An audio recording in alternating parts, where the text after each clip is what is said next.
रुक्सना बहिनी एउटा धेरै ट्यालेन्ट गायिका हो। उहाँले जस्तो पनि गाना गाउन सक्नुहुन्छ। यो आवाज भन्ने चिज चाहिँ कतिपय कुराहरूमा सिकेर मात्रै पनि नहुने रहेछ कि सार्छन्। कतिपय चाहिँ जन्मजात भन्ने एउटा चलन छ, एउटा गड गिफ्ट पनि भन्छ। त्यस्तै उहाँलाई चाहिँ एउटा गड गिफ्ट जस्तै पनि भनौँ न। अब सानो उमेरमा गीतको मर्म चाहिँ निकै गहन छ र पनि उहाँले चाहिँ यति सुन्दर ढङ्गले त्यो शब्दहरू उच्चारण गरिदिनु भएको छ। म एकदमै धेरै उहाँप्रति धेरै आभारी छु र उहाँसँग धेरै खुसी छु। उहाँले नाकैमा ढुङ्ग्री जस्ता अरू गीतहरू पनि उहाँले यति मिठोसँगले गाउनु भएको छ र अझै पनि राम्रो गाउनुहुन्छ भन्ने मैले आशा लिएको।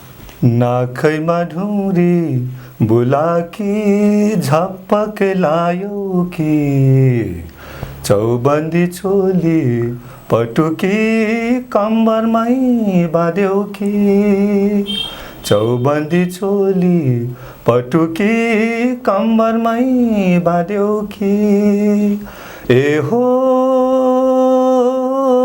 हाङमा ए हो फुङमा हाम्रो उमेरमा चाहिँ त्यो बेलामा चाहिँ हामी पाहुना जाँदाखेरि चाहिँ रक्सीको गाग्रो बोकेर सुँगुरको त्यो ढागर बोकेर जान्थ्यौँ। अनि वहाँ गएर चाहिँ हामी अब सोल्टिनीहरूसँग पालाम गाउने।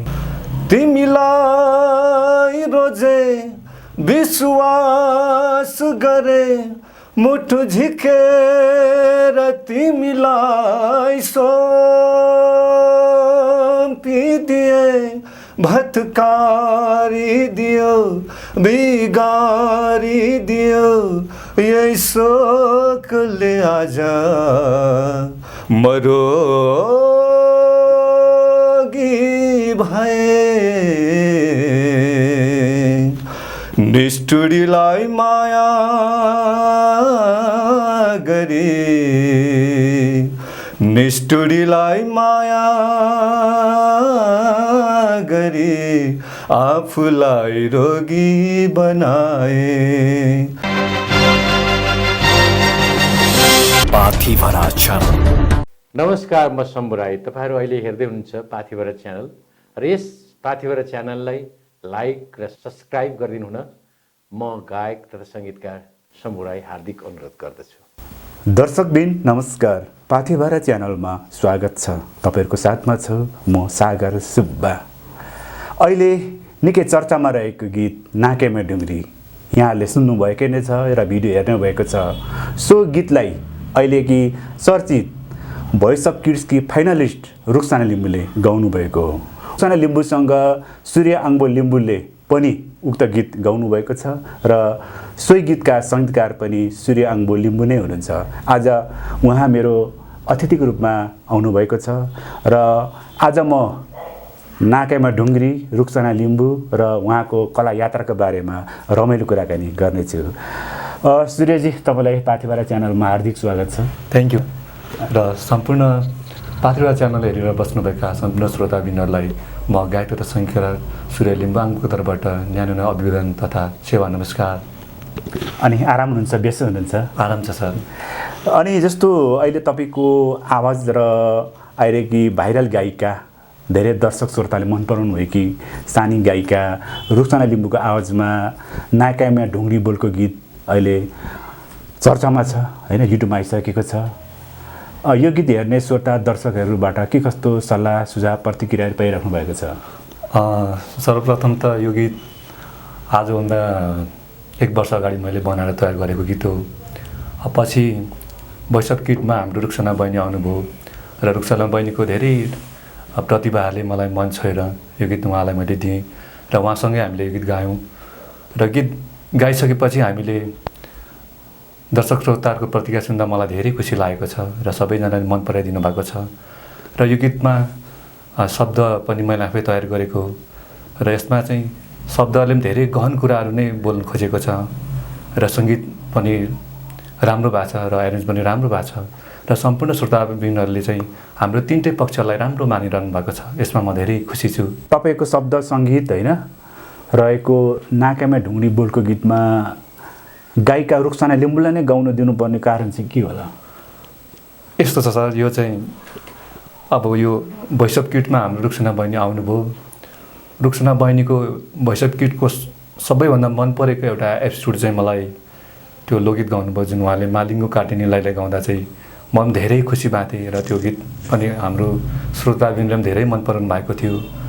र मैले पनि सोचेँ यो हाम्रो नाकैमा ढुङ्ग्री गाना चाहिँ उहाँले गाउनुभयो भने राम्रो न्याय गर्न सक्नुहुन्छ होला भनेर मैले चाहिँ उहाँलाई यो गीत दिएको हो र पछि नभन्दै राम्रो पनि भयो। जस्तो अहिले गायिका रुक्साना लिम्बू र नाकेमा ढुङ्ग्री बोलको गीतको बारेमा कुराकानी गरिरहँदाखेरि सोही गीतको स्रष्टा, गीतकार, सङ्गीतकार र गायक पनि यी हुनुहुन्छ। अहिलेको विषयमा सोही गीत सुनौँ न। हुन्छ काका।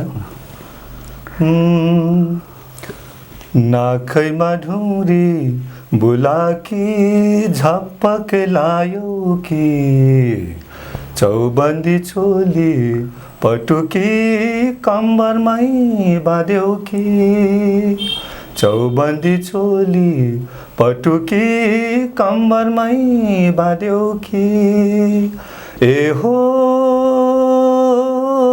हाङमा ए हो फुङमा वास्तवमा नाकामा ढुङ्ग्री बोलको शब्द लय साँच्चै नै अब मिठो छ, राम्रो छ, सबै श्रोता दर्शकले मन पराउनु भएको छ। यो गीतको सिर्जना चाहिँ कसरी गर्नुभयो? सर यो अलिकति कहानी चाहिँ लामै छ गीतको। यो धेरै पहिला म गाउँमा जाँदाखेरि त्यहाँनिर हाम्रो आमा, हजुरआमाहरूले चाहिँ त्यो ढुङ्ग्री मुन्द्री लगाएको देख्दाखेरि मलाई एकदमै राम्रो लाग्थ्यो र त्यही देखेर मैले यसो सम्झेँ। अनि त्यहीमाथि यो गीतको शब्द चाहिँ मैले त्यहाँबाट लिएँ र सङ्गीत चाहिँ मैले यसको मेलोडी चाहिँ मैले हाम्रो गाउँघरमा खास गरिकन सङ्गीतको सुरुवात अथवा सङ्गीतको उत्पत्ति नै जस्तै लाग्छ मलाई चाहिँ। म त्यही नै भनेर बुझ्छु। हाम्रो धामी झाँक्री फेदाङमाहरूले चाहिँ एउटा मेलोडीहरू बोकिरहनु भएको छ। उहाँले चाहिँ यसो एउटा मुन्दिमबाट गाउँदा बेला भाका बोल्नुहुन्छ, त्यही भाकालाई मैले चाहिँ यो कम्पोज गरेर चाहिँ गीत उहाँबाट ल्याएको र त्यो गीत यसरी आज मैले दर्शक श्रोतामाझ ल्याउन सफल भएको छु। गाउँघरको एउटा टिपिकल्ली विषयवस्तुलाई होइन तपाईँले समेटेर त्यहाँको जीवन्त घटनाहरूलाई, जीवन्त अब दृश्यहरूलाई, रहनसहनलाई समेटेर त्यो गीतले निकाल्नु भएको होइन? हजुर, यसरी बुझौँ होइन? हजुर। जस्तो रुक्साना लिम्बूले नाकेमा ढुङ्ग्री बोलको गीत गाउनु भएको छ होइन, हामीले सबै सुन्यौँ होइन। तपाईँको हेराइमा, सङ्गीतकार या गीतकारको हेराइमा गीतको मर्म अनुसार रुक्साना लिम्बूले कतिको गाउन सक्नुभएको छ? गीतको मर्म चाहिँ निकै गहन छ र पनि उहाँले चाहिँ यति सुन्दर ढङ्गले त्यो शब्दहरू उच्चारण गरिदिनु भएको छ। म एकदमै धेरै उहाँप्रति धेरै आभारी छु र उहाँसँग धेरै खुसी छु। उहाँले नाकैमा ढुङ्ग्री जस्ता अरू गीतहरू पनि उहाँले यति मिठोसँगले गाउनु भएको छ र अझै पनि राम्रो गाउनुहुन्छ भन्ने मैले आशा लिएको। गीतको मर्म अनुसार रुक्साना लिम्बूले गीतलाई दमदारसँग गाउनु भएको छ होइन? हजुर। जस्तो तपाईँ त एउटा गायक हुनुहुन्छ होइन, निकै लामो समयदेखि एउटा गायन क्षेत्रमा लाग्नु भएको छ होइन। जस्तो गायन क्षेत्रमा अब आउँदाखेरि यो यात्राले चाहिँ तपाईँले कसरी हेर्नुभएको छ? गायन क्षेत्र भनेको एउटा निकै फराकिलो क्षेत्र हो सर। तर नेपाली साङ्गीतिक आकाशमा धेरै खालका श्रोताहरू हुनुहुन्छ। जस्तै लोकगीत सुन्ने श्रोताहरू बेग्लै हुनुहुन्छ, आधुनिक श्रोताहरू सुन्ने बेग्लै हुनुहुन्छ, पप सुन्ने बेग्लै हुनुहुन्छ र विशेष गरेर भेगको गीतहरू पनि सुन्ने मानिसहरू हुनुहुन्छ। उहाँहरूले आफ्नो आफ्नै रोजाइका गानाहरू सुन्नुहुन्छ र बजार सानो छ। अब हामी जस्तो अब साधना गर्ने मान्छेहरूले अब त्यही बजार अनुसार, श्रोताले चाहेको अनुसार गानाहरू ल्याउनु पर्ने हुन्छ। मेरो लगभग 8-10 वर्षको करियरमा म यहाँसम्म अहिले आएर गीतहरू बनाएर हेर्दाखेरि साङ्गीतिक फिल्ड राम्रो चाहिँ एकदमै राम्रो लाग्छ। तर श्रोताहरू आफ्नो आफ्नै भेग अनुसार आफ्नो आफ्नै रुचाइको गानाहरू सुन्ने भएकोले गर्दाखेरि हामीलाई चाहिँ अलिकति सृजना गर्न चाहिँ अलिक गाह्रो नै लाग्छ सर मलाई चाहिँ। जस्तो तपाईँ त अब विभिन्न लिम्बू भाषाको गीत गाउनुहुन्छ, एउटा आधुनिक गीत गाउनुहुन्छ। तपाईँले सारेगामा धेरै समयसम्म तपाईँले चाहिँ सङ्गीतको एउटा प्रशिक्षण पनि लिनुभएको छ होइन, लोकगीतहरू पनि गाउनुहुन्छ होइन? हजुर। यो अहिले हाम्रो विषयमा तपाईँको आवाजमा कुनै एउटा लोकगीत सुनौँ न त। हुन्छ सर। आजभन्दा 2 वर्ष अगाडि मैले सङ्गीत गरेको यसमा चाहिँ विक्रम गाम्बुको स्वर रहेको फालेलुङ डाँडा भन्ने गीत म हजुरहरूलाई सुनाउन चाहन्छु। फालेलुङ डाँडा नभइदेऊ टाढा झाझलको आँखैमा सम्हाली राख्नु त्यो तिम्रो जीवन बिताउला साथैमा बिताउला साथैमा ओ हाउलुङ्गा हाउ बिताउला साथैमा। सूर्यजी निकै यो एउटा पूर्वेली एउटा मर्मस्पर्शी लोकगीत गाउनुभयो होइन। यो गीतलाई चाहिँ अलिकति आफ्नो एउटा मायालुलाई फालेलुङ डाँडा नभइदेऊ टाढा होइन भनेर चाहिँ एउटा सम्बोधन गर्नुभएको रहेछ होइन। तपाईँ आफै पनि पाँचथर जिल्ला फालेलुङ गाउँपालिका खुङ्गामा धेरै समय चाहिँ आफ्नो एउटा बाल्यकालको समय बिताउनु भएको हो होइन। त्यो पलमा कुनै एउटा प्रेमिकासँग प्रेम पर्दाखेरि त्यो क्षणलाई चाहिँ तपाईँले गीतमा निकाल्नु भएको जस्तो लाग्यो हो। यो प्रेमिकालाई सम्झेर बनाएको चाहिँ होइन सर यो गाना। यो लेख्नु चाहिँ अब हाम्रो विक्रम सरले लेख्नु भएको गाना हो। मैले त कम्पोज मात्रै गरेँ सर होइन। उहाँले के फिल्डमा के सम्झेर लेख्नुभयो मैले चाहिँ अब कम्पोज गर्दाखेरि चाहिँ मेरो आफ्नै ढङ्गले धेरै कम्पोजिसनलाई छानेर त्यो कम्पोजिसन चाहिँ मैले राखेको सर। जस्तो यो अब गीतको फालेलुङ डाँडा भन्ने गीतको गीतकार विक्रम लिम्बुवाङ भयो होइन। उहाँले लेख्नुभएको हो र त्यो कुरा उहाँलाई नै छोडिदिउँ होइन।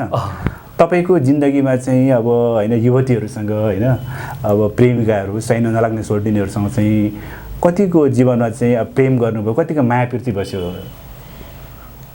मायाप्रीतिको कुरा गर्दा चाहिँ यो जीवनको एउटा अङ्ग हो नि त मायाप्रीति हो किन माया प्रेम बिना त मान्छे संसारमा कोही पनि रहन सकिँदैन। त्यसबाट अछुत पक्का पनि सूर्यजी त हुनुहुन्न होला। यस्तो रह्यो सागर सर, माया प्रेम भन्दा पनि अब कस्तो भन्दाखेरि मेरो चाहिँ करिब जीवनको सबैभन्दा इम्पोर्टेन्ट टाइम चाहिँ अब यो सङ्गीत साधनामै बित्यो भनौँ न। अब 18-19 वर्षदेखि 29-30 वर्षको लामो समय मैले सङ्गीत यात्रामै मेरो साधना गरेर जीवन बित्यो। त्यसभित्र मसँग यसो हो, कुनै मान्छेले राजनीति गरिन्छ, कुनैले जागिर खानुहुन्छ होइन, कुनै मान्छेले सङ्गीत साधना गर्नुहुन्छ, अब कुनै विभिन्न क्षेत्रमा मान्छेहरू आबद्ध हुनुहुन्छ, सँगसँगै मायाप्रीति पनि अगाडि बढ्छ नि त। त्यहाँ कुनै अब सङ्गीतको परिश्रम लिने बित्तिकै मायाप्रीतिबाटै टाढा हुने त होइन नि। त्यो किन त्यो गुप्तवास होइन, उपासना साधना र हामी एकान्त भएर आएको त होइन नि त्यो त। होइन त्यस्तो त होइन सर। भनिदिनुहोस् न त आजको हाम्रो भेडामा। यस्तो हो, अब जिन्दगीमा आफ्नो जीवन यात्रा बिताउने क्रममा सहयात्रा भएर आउने मानिसहरू अरूको भन्दा मेरो अलिक कम नै थिए। तर प्रेमिकाहरू चाहिँ कम थिए। अब आफू त्यति धेरै अब उहाँहरूसँग उहाँहरूको मनको भावनाहरू, उहाँहरूले चाहनुभएको कुराहरूसँग आफूले चाहिँ त्यति नबुझेर होला सायद, र आफ्नो कुरा पनि उहाँहरूले नबुझेर होला होइन। भएर त्यति धेरै भएन। तर केही साथीहरू आउनु भएको थियो, उहाँहरूले अब मैले त राम्रै गरेँ हो, म त अब मैले मेरो तर्फबाट त कुनै पनि मेरो लाइफको मुमेन्टमा त्यस्तो नराम्रो छैन। तर उहाँहरूले चाहिँ अलिकति मलाई चाहिँ अलिकति जीवनमा केही चोटहरू दिनुभएको पलहरू चाहिँ मलाई अहिले पनि अलिकति सम्झिहाल्दा अलिक दुःख लाग्छ। कुनै युवतीसँग गरेको तपाईँको प्रेम चाहिँ असफल भयो हो विविध कारणले गर्दा? त्यसरी मैले प्रेम पनि गरेँ होइन सागर सर। अब केही जिन्दगीको यात्रामा केही सँगसँगै सहयात्रा गर्ने क्रममा अलिकति सहयात्रासम्म मात्रै गरेको भन्नु पर्ला सागर सर। तपाईँ एउटा लिम्बूको छोरो होइन, लिम्बू एउटा संस्कार संस्कृति अनुसार चाहिँ अब भेटघाट हुँदा सोल्टिनीहरू गफ गर्ने, धान नाच्ने मेलाहाटमा एउटा चलन थियो होइन, अहिले पनि छ। अनि तपाईँले धान चाहिँ कतिको नाच्नुभयो? एकदम अहिले चाहिँ राम्रो क्वेसन हजुरले सोध्नुभयो, मलाई एकदम खुसी लाग्यो। करिब मेरो अब भनौँ न 18-19 वर्षसम्मको गाउँमै जीवन बित्यो। त्यो समयमा हामी चाहिँ त्यतिखेर अब अहिले त त्यस्तो जमाना छैन हाम्रो उमेरमा चाहिँ। त्यो बेलामा चाहिँ हामी पाहुना जाँदाखेरि चाहिँ रक्सीको गाग्रो बोकेर सुँगुरको त्यो ढागर बोकेर जान्थ्यौँ। अनि वहाँ गएर चाहिँ हामी अब सोल्टिनीहरूसँग पालाम गाउने, हाकपारे गाउने, त्यस्तो हामी सम्मले गऱ्यौँ, हामीभन्दा पछिका पिँढीहरूले सायदै गरेनन् होला। त्यो पल होइन सोल्टिनीज्यूहरूसँग नाचेको जुन पल पनि सुनाउनु भयो होइन, यही क्रममा तपाईँको आवाजमा अनि तपाईँ एउटा आधुनिक गीत पनि दमदारसँग गाउनुहुन्छ। आधुनिक गीत गाउनु सुन्नु हुन्छ। म अहिले चाहिँ हाम्रो राजपाल सरले गाउनुभएको तिमीलाई रोजे भन्ने गाना एकचोटि गाएर सुनाउन गइरहेको छु।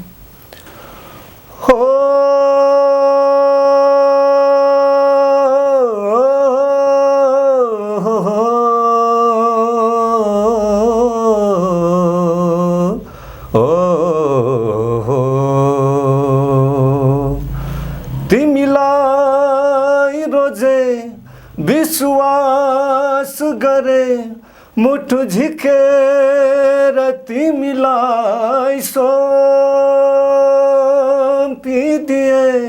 भत्कारिदियो बिगारिदियो यही शोकले आज मरोगी भए निष्ठुरीलाई माया गरी निष्ठुरीलाई माया गरी आफूलाई रोगी बनाए माया साँच्चै मोह रहेछ आफूलाई रोगी बनाए निष्ठुरीलाई माया गरी आफूलाई रोगी बनाए।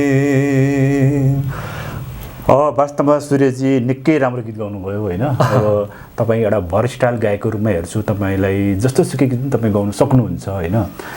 तपाईँको आवाजमा यस्तो दमदार छ होइन, यस्तो दम छ, थ्याङ्क यू। जस्तो गीत पनि तपाईँ गाउन सक्नुहुन्छ। अनि तपाईँको गीत सुन्नुहुने श्रोता दर्शकहरूले चाहिँ के भन्नुहुन्छ र अहिलेसम्म कति स्टेज प्रोग्रामहरूमा सहभागी हुनुभएको छ? मेरो आवाज भन्दा पनि मेरो अलिक सङ्गीत चाहिँ नेपाली बजारमा अलि धेरै छ। स्टेजहरू चाहिँ अलिक मेरो कम नै छ, किनकि म सरकारी मान्छे हो होइन, त्यही भएर त्यति म टाइम मिल्दैन। कम्पोजिसन चाहिँ मेरो लगभग सङ्गीत चाहिँ 50-60वटा जति होला। मेरो आफ्नो आवाज चाहिँ 20-22वटा जति छ जस्तो लाग्छ मलाई। जस्तो तपाईँको गीत सुन्ने, तपाईँको कम्पोज सुन्ने श्रोता दर्शकहरूले चाहिँ कस्तो प्रतिक्रिया दिनुहुन्छ? मैले अघि पनि भनिहालेँ सागर सरलाई, नेपाली सङ्गीतिक फिल्ममा मान्छेहरू आफ्नो आफ्नो भेग र विभिन्न प्रकारको गीत सुन्ने मान्छेहरू हुनुहुन्छ। कोही लोक, कोही त्यो छँदैछ त तपाईँको आवाज र कम्पोजिसन सुन्नेलाई त्यो चासो छ विभिन्न गीत सुन्ने, त्यो एउटा विभिन्न गीत सुन्ने एक किसिमको अब उहाँको चाहनालाई छोडिदिउँ, तपाईँको गीत र कम्पोजिसन सुन्ने श्रोता दर्शकहरूले चाहिँ के भन्नुहुन्छ? पछिल्लो समयमा आएर चाहिँ अलिकति मेरो काम पनि निकै बढिरहेछ, बजारमा मागिरहनुहुन्छ र पूर्वेली गीतहरू बनाउँदा चाहिँ उहाँले धेरै नै मन परिरहनु भएको छ र उता पश्चिमका साथीहरूले पनि मलाई गीत माग्नुहुन्छ। कम्पोजिसन एकदमै अहिले जस सबैले मन पराइदिनु भएको छ, मलाई खुसी लाग्छ। जस तपाईँको जुन खालको एउटा जुन तपाईँले गीत सङ्गीतमा एउटा साधना गर्नुभएको छ होइन, जुन किसिमको तपाईँले मेहनत गर्नुभएको छ, तपाईँको लगनशील छ, उक्त कुरालाई तपाईँको प्रतिभा हेरेर श्रोता दर्शकहरूले मन पराउनु भएको छ होइन। जस्तो अब गायिका रुक्साना लिम्बूकैतिर आउन चाहन्छु, किनभने तपाईँको चर्चित गीत गायिका रुक्साना लिम्बूले गाउनु भएको छ होइन। तपाईँको विचारमा गायिका रुक्साना लिम्बू कस्तो गायिका हुन्? सागर सर, रुक्साना बहिनी एउटा धेरै ट्यालेन्ट गायिका हो। उहाँले जस्तो पनि गाना गाउन सक्नुहुन्छ। यो आवाज भन्ने चिज चाहिँ कतिपय कुराहरूमा सिकेर मात्रै पनि नहुने रहेछ कि सागर सर। कतिपय चाहिँ जन्मजात भन्ने एउटा चलन छ, एउटा गड गिफ्ट पनि भन्छ। त्यस्तै उहाँलाई चाहिँ एउटा गड गिफ्ट जस्तै पनि भनौँ न। अब सानो उमेरमा अब हामीले यति धेरै साधना गरेर कुनै गीत उठाउनु पऱ्यो भने, जस्तै भनौँ न हामीले गुरुहरूसँग सिक्दाखेरि नारायण गोपालको गीत एउटा गाएर हामीले उठाउनु पऱ्यो भने हामी एउटै गीतलाई 3 महिना 4 महिनासम्म लाएर त्यसका मसिना खिड्का गमकहरू लाएर बल्ल बल्ल एउटा गीत हामी गाउँथ्यौँ। तर उहाँहरूले अहिले, हाम्रो रुक्साना बहिनीले कुनै पनि कम्पोजिसन सुन्नुभयो भने 2-3 चोटि सुन्यो भने उहाँले एकदमै त्यो सिकाएको भन्दा राम्रो लिनुहुन्छ र उहाँ एउटा भर्सटाइल जस्तो पनि गीत गाउन सक्ने गायिका हुनुहुन्छ। फ्युचरमा उहाँलाई म अझै धेरै धेरै शुभकामना दिन्छु। राम्रो राम्रो गानाहरू उहाँको आवाजबाट सुन्न पाऊँ। जस्तो रुक्साना लिम्बूको अहिले रुक्साना लिम्बू विभिन्न स्टेज प्रोग्रामहरूमा सहभागी हुँदै छिन् होइन, विभिन्न गीतहरू अब गाउँदै छिन् होइन।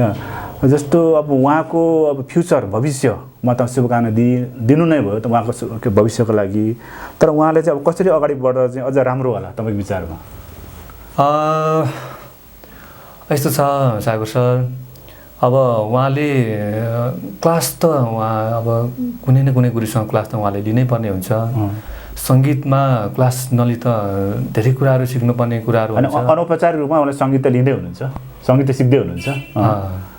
सङ्गीत चाहिँ उहाँले सिक्नै पर्छ। अब त्यसमा उहाँलाई अब अलिकति सानै हुनुहुन्छ, बिचमा उहाँलाई अब पढाइहरूले गर्दाखेरि अलिक केही बाधा होला। त्यही भएर जस्तोसुकै बाधा पनि उहाँले चाहिँ अब सङ्गीत सिक्दै आउनुभयो भने भोलि उहाँले राम्रो नेपाली सङ्गीतमा एउटा राम्रो उहाँले पनि आफै राम्रो एउटा नाम कमाउनु हुनेछ र हामी श्रोताजनलाई पनि राम्रो एउटा सृजनाहरू उहाँको हामी सुन्न पाउनेछौँ। जस्तो अब रुक्साना लिम्बूको कुरालाई एकछिन छोडेर होइन, सूर्यजी तपाईँको विचारमा जिन्दगी भनेको के हो, के जस्तो लाग्छ जिन्दगी? जिन्दगीको बारेमा मैले डेफिनेसन गर्नै सक्दिनँ काका। अब मलाई त सामान्य अर्थमा जीवन भनेको एउटा सङ्घर्ष जस्तो लाग्छ काका। जिन्दगी एउटा सङ्घर्ष हो, सङ्घर्षै मान्छु म चाहिँ। जस्तो तपाईँ अलिकति सूर्यजी होइन भाषा संस्कृतितिर पनि अलिकति आकर्षित हुनुहुन्छ होइन, भाषा संस्कृति सम्बन्धी पनि अलिकति एक्टिभ हुनुहुन्छ, सक्रिय हुनुहुन्छ। हजुर, त्यसरी तपाईँले एउटा लिम्बू भाषा गीत पनि गाउनु भएको छ होइन? हजुर। उक्त गीत सुनौँ न अहिलेको विषयमा। हुन्छ। यो चाहिँ वरिष्ठ गायिका मनु नेमाङ र मेरो आवाजमा हाम्रो प्रेम लिङ्गेको इमाङ सेलिङज्यूले सङ्गीत गर्नुभएको प्रेम लिङ्गेज्यूको शब्द म यो थोरै उहाँलाई सुनाउँछु।